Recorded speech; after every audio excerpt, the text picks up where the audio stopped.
నోటితో ఊదుకుంటూ మన ఒళ్ళో ఉండే బట్టను కట్టుకొని కాపాడుకొని ఆ పత్తిని తీసుకుపోయి అవసరమైతే పత్తిని ఇంట్లో పెట్టి కుటుంబం అంతా బయట వండుకొని కష్టాన్ని కోర్చి మరి పంటను తీసేటటువంటి కష్టపడే ఆడబిడ్డలు ఉంటారక్క మా దగ్గర అన్నాడు.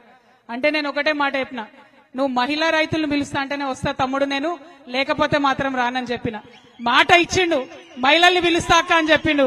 మరి ఇంత పెద్ద ఎత్తున వచ్చినటువంటి మా మహిళా రైతులకు వారందరికీ జాగా ఇచ్చి పక్కకు కూర్చున్న మా రైతన్నలందరికీ కూడా ప్రత్యేకించి ధన్యవాదాలు తెలియజేస్తా ఉన్నా. ఎందుకోసం మహిళా రైతులు రావాలన్నా అంటే నిజంగా మనం పడే కష్టం, ఒక పక్క ఇంటి పని చూసుకోవాలి, ఇంకొక పక్క పొలం పని చూసుకోవాలి, ఇవన్నీ చూసుకుంటూ ఇబ్బందులు పడుకుంటూ ఇంటిని నడుపుతా ఉన్నాం. మరి అంత కష్టపడి మీరు సీడ్ పత్తి పండిస్తే దేశంలో అన్ని దగ్గరలకు మన గద్వాల సీడే పోతుంది. మన జోగులాంబ గద్వాల జిల్లాలో ఉన్న సీడే అంతటా కూడా పత్తి రైతులు వాడతారు. కానీ ఇక్కడ మాత్రం నిమిషానికి మిమ్మల్ని వేధిస్తా ఉన్నారు. నిమిషానికి ఎవరైతే ఈ కంపెనీలు ఉంటాయో, వాళ్ళ యాజమాన్యాలు ఉంటారో, వాళ్ళకి సంబంధించినటువంటి మధ్యలో ఉండే దళారులు ఉంటారో, మీ కష్టాన్నంతా కూడా వాళ్ళ దగ్గర పెట్టుకుంటున్నారు. పోయినసారి జనం బాటకు వచ్చినప్పుడు ఒక్కొక్కరిని పలకరించి చూసినాం.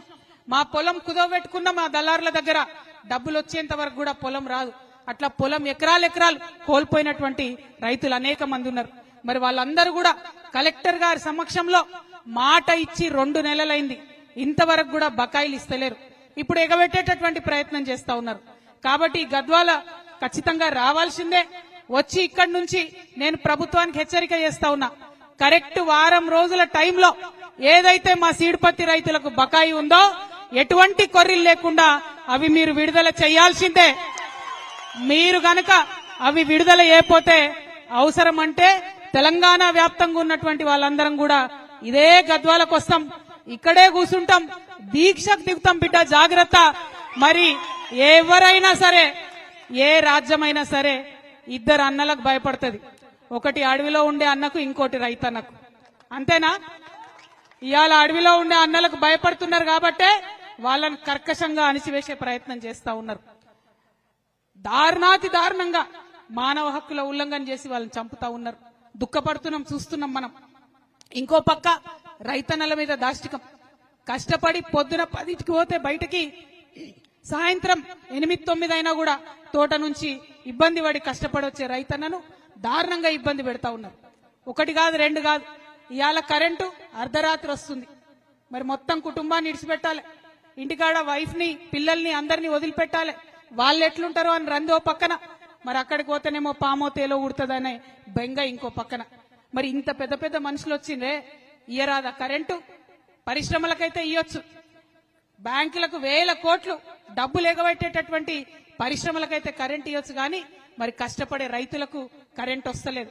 దాని మీద ఖచ్చితంగా మనం అడగాల్సిన అవసరం ఉన్నది. టైంకు యూరియా దొరుకుతలేదు. యూరియా ఇయ్యమంటే ఫోన్లో యాప్ పెడతారంట, ఆ యాప్ చూసి మనం బుక్ చేసుకోవాలంట. నేను ఒకటే మాట అడుగుతున్నా, మా రైతుల దగ్గర అయితే చిన్న ఫోన్లు ఉన్నాయబ్బా, ఎర్ర బటన్ పచ్చ బటన్, చిన్న ఫోన్ ఉంది మా దగ్గర. మరి మొదలు మా అందరికి ఐఫోన్లు ఇవ్వండి, ఆ తర్వాత యాప్ పెట్టుర్రి. అంతేనా? అందరికి ఐఫోన్లు ఇవ్వండి, ఆ తర్వాత యాప్ పెట్టుండ్రి. పెడితే మేము కూడా నేర్చుకుంటాం కదా, అదేం బ్రహ్మ విద్య కాదు. కానీ మా దగ్గర ఫోనే లేదు. ఇప్పుడు మేము ఏడబోదుము, మా పిల్లగాన్ని ఏడ బతిమలాడదుము, ఆ చదువుకునే పిల్లని బతిమలాడి యాప్ బుక్ చేసుకొని కొనుక్కోవడానికి పోవాలి యూరియా. అంటే మీకు యూరియా ఇచ్చే చేతగాక అనేకమైనటువంటి కొర్రీలు పెడుతున్నారు తప్పితే నిజంగా రైతు మేలు కోరి కాదు. నిజంగా రైతు మేలు కోరి ఉంటే ఏం చేయాలి చెప్పలే, ఈ కాంగ్రెస్ వాళ్ళు చెప్పలే. మీరు అర్జెంట్ గా ఓన్రి, ఊరుకుండ్రి, బ్యాంకుల దగ్గర లైన్లు కట్టుండ్రి. మీ దగ్గర 1,00,000 రుణమాఫీ అయిపోతే 2 లక్షలు తెచ్చుకోండి. ఇంటింట్లో ఎంతమందికి వస్తే అంతమందికి 2 లక్షలు తెచ్చుకోండి. మేము ఎక్కుతానే సోనియమ్మ పుట్టినరోజు నాడు మొత్తం రుణమాఫీ చేస్తామని చెప్పారు.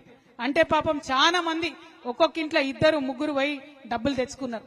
కానీ ఆ 2 లక్షల రుణమాఫీ అన్నది జరగనే లేదు. ముఖ్యమంత్రి గారు మొన్న చెప్తా ఉన్నారు, అందరికి 2 లక్షల రుణమాఫీ చేసినాం. మేము ఆనాడే ఛాలెంజ్ చేసినాం, ఈ రాష్ట్రంలో 40 లక్షల మందికి 40 లక్షల మంది రైతులకు రుణమాఫీ చేస్తాం 40,000 కోట్లు అని కాంగ్రెస్ పార్టీ హామీ ఇచ్చింది. ఇవాళ రుణమాఫీ చేసింది కేవలం 25 లక్షల మంది రైతులకు మాత్రమే. అంటే ఇంకా 15 లక్షల మంది రైతులకు రుణమాఫీ జరగలేదు. ఇవి గణాంకాలు చెప్తున్నాయి, లెక్కలు చెప్తున్నాయి. మీరు బుకాయించినా కూడా నమ్మరు ప్రజలు, ఎందుకంటే అనుభవిస్తున్నారు. కొంతమందికి 50,000 ఉన్నోళ్ళకి కూడా రుణమాఫీ కాలే, కొంతమందికి 1,50,000 ఉన్నోళ్ళకి కూడా రుణమాఫీ కాలే. రుణమాఫీ అందరికీ చేయాలని చెప్పి ఈ ప్రభుత్వాన్ని నేను డిమాండ్ చేస్తా ఉన్నా. అదే విధంగా రైతు భరోసా ఎట్లయిపోయిందంటే ఎన్నికల కోసం ఇచ్చే గిఫ్ట్ లెక్క అయిపోయింది.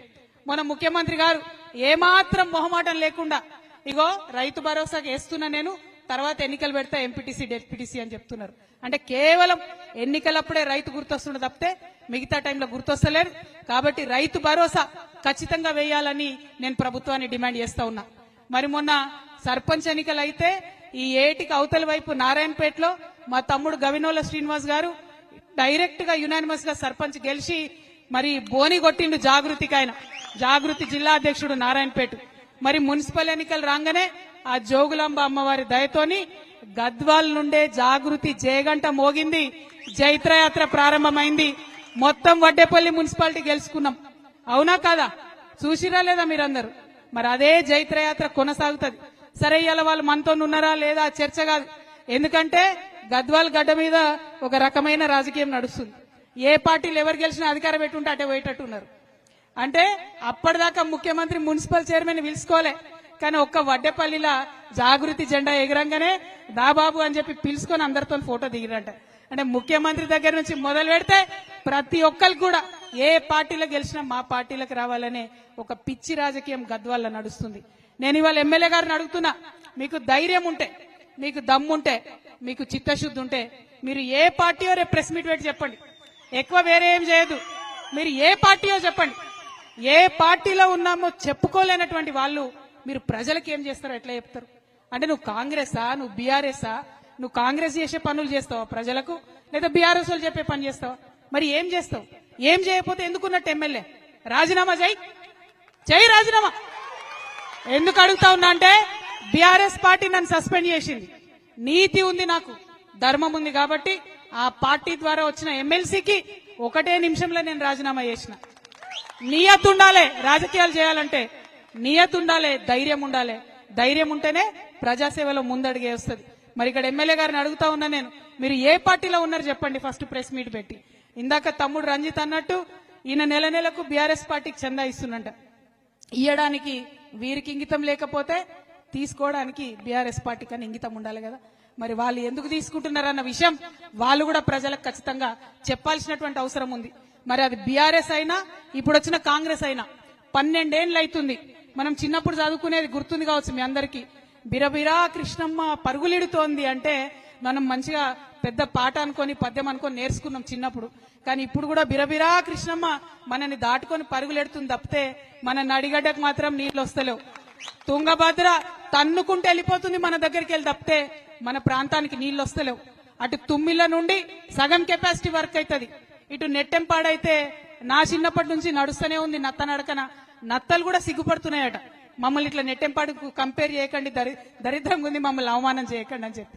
నెట్టెంపాడదా ఆ పరిస్థితి ఉంది. అంటే ఇక నీళ్ళు ఎప్పుడు రావాలి నడిగడ్డకు? మరి మన కష్టాలు ఎప్పుడు తీరాలి? రైతు అనేటోడు గుండె మీద చెయ్యేసుకొని ఎప్పుడు పడుకోవాలి? ఈ విషయాల్ని దయచేసి ఆలోచన చేయాలి.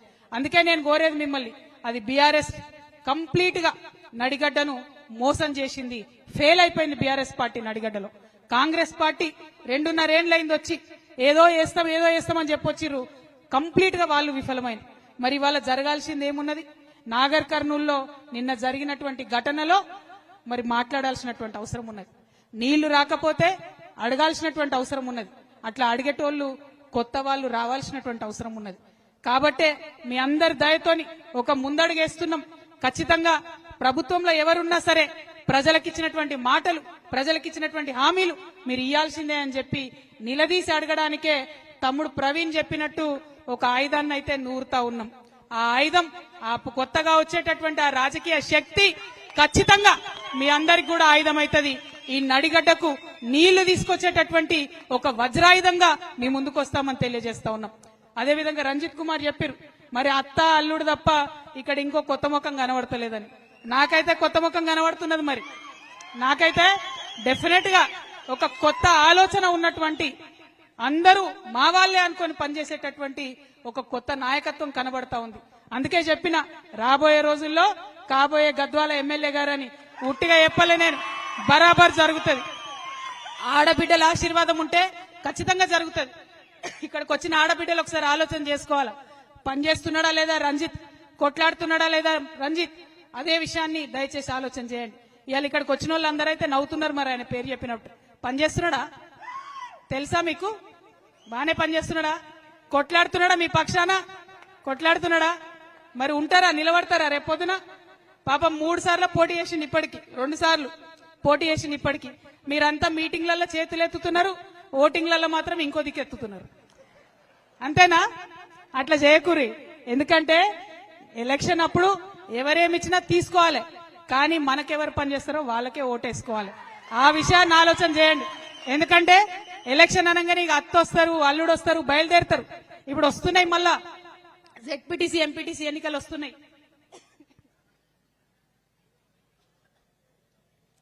మళ్ళా జెడ్పీటీసీ ఎంపీటీసీ ఎన్నికలు. మూటలు ముల్లెలు తీసుకొని దిగుతారు. నేను ఒకటే మాట చెప్తున్నా, తీసుకోరి మూటలు, అవి మీ నెత్తి కొట్టి సంపాదించినాయే, మీ కష్టంతో సంపాదించినాయే, తీసుకొని ఏం భయపడదు. కానీ ఓటు మాత్రం ఖచ్చితంగా జాగృతికి, రంజిత్ చెప్పిన మనుషులకు మాత్రం ఓటేయండి. ఎందుకంటే మీ గొంతుకై నిలబడతాం. ప్రతి మండలంలో జెడ్పీటీసీ క్యాండిడేట్ ని పెడతాం, బలంగా కొట్లాడతాం. ప్రతి ఊర్లో ఎక్కడెక్కడ ఎంపీటీసీ ఉంటే అక్కడ ఎంపీటీసీ క్యాండిడేట్లను పెడతాం, చాలా బలంగా కొట్లాడతాం. మరి ఆశీర్వదించమని అడగడానికి వచ్చినాం. ప్రతి ఒక్క విషయం మీద కొట్లాడతాం, ముఖ్యంగా మా ఆడబిడ్డల విషయం మీద బలంగా కొట్లాడతాం. 2500 రూపాయలు నెలకు మనకి ఇస్తామని చెప్పారు, ఇంతవరకు పత్తా లేదు. తులం బంగారం ఇస్తామని చెప్పారు, బాగా మెరుస్తుంది మీ మెడల బంగారం. రేవంత్ రెడ్డి ఇచ్చిందేనా? ఇచ్చిండా అమ్మా? అరే ఇచ్చిండ అనుకుంటారు మీరు, చెప్పకపోతే మరి ఇచ్చిరా రేవంత్ రెడ్డి? 2 చేతులెత్తురి, ఒకసారి చూడు. రేవంత్ రెడ్డి బంగారం ఎవరికి ఇవ్వలేదట, ఇచ్చిండా? మరి కొట్లాడాలన్నా వద్దా? వాటి కోసం అడగాలన్నా వద్దా? అది అడగడానికే ఇక్కడ దాకా వచ్చినాం. అయితే ఇవాళ నేను మా ఆడబిడ్డలకు ఒక పరీక్ష పెట్టదలుచుకున్నా. నాకైతే రంజిత్ చాలా గొప్ప చెప్పిండు, ఇక్కడి నుంచి కలెక్టరేట్ దాకా అందరు నడిచి వస్తారు మీతో. నడుస్తారా? ఓపికందా? ఆకలి అవుతుందా? ఏం కాదు, వచ్చినాక తిందాం. నేను కూడా తినకుండానే